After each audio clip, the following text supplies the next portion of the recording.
ఆ కేసులో చూసారా మీరు గమ్మత్తుగా, దొంగతనం కేసులో జగన్మోహన్ రెడ్డి చిన్న దొంగతనమేగా అన్నట్టు తేలిక తీసేసే ప్రయత్నం చేశాడు. ఆ చిన్న దొంగతనం అని జగన్మోహన్ రెడ్డి అనుకున్న కేసులో ఒక పోలీసు అధికారి అనుమానాస్పదంగా చనిపోయాడు. ఇంకొక 5-6 పోలీసులు అడ్డంగా ఇరుక్కున్నారు. ఇప్పుడు జగన్మోహన్ రెడ్డి అనే వ్యక్తి కానివ్వండి, చంద్రశేఖర్ అంటే ఒక అధికారి చెప్పాడని ఇంకో అధికారి, ఈ చంద్రశేఖర్ ఎవరు, లేకపోతే ఇంకో నరసింహారావు ఎవరు, వీళ్ళందరూ పై అధికారులు చెప్పిన వాటిని ఎందుకు వీళ్ళు చేయాల్సి వచ్చింది?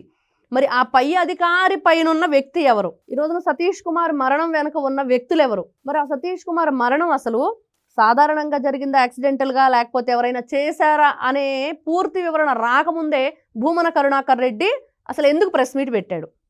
ఎందుకు చెప్పేశాడు వెంటనే కూటమి ప్రభుత్వం బాధ్యత వహించాలి అంటే గుమ్మడికాయలు దొంగ ఎవడరా అంటే భుజాలు తడుముకున్నట్టు గవ ప్రెస్ మీట్ పెట్టేశాడే. ఈ రోజున ఇప్పటికైనా సరే పోలీసు వ్యవస్థలో మార్పు రావాలి, నిద్రమత్తు వదలండి.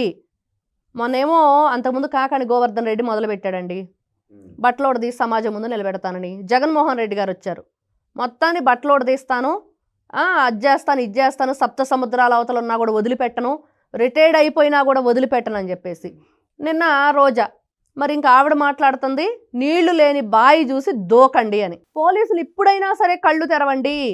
ఎవరి రాజకీయ లబ్ధి కోసమో, ఎవరు దొంగలుగా ఉండి పట్టుబడకుండా ఉండటానికి వాళ్ళు గూడు పుటాని చేసి వాళ్ళు ఊళ్ళు పంచుకున్నట్లుగా దొంగలు చేసేసి ఈ రోజున మిమ్మల్ని దోషులుగా నిలబెట్టిన పరిస్థితి.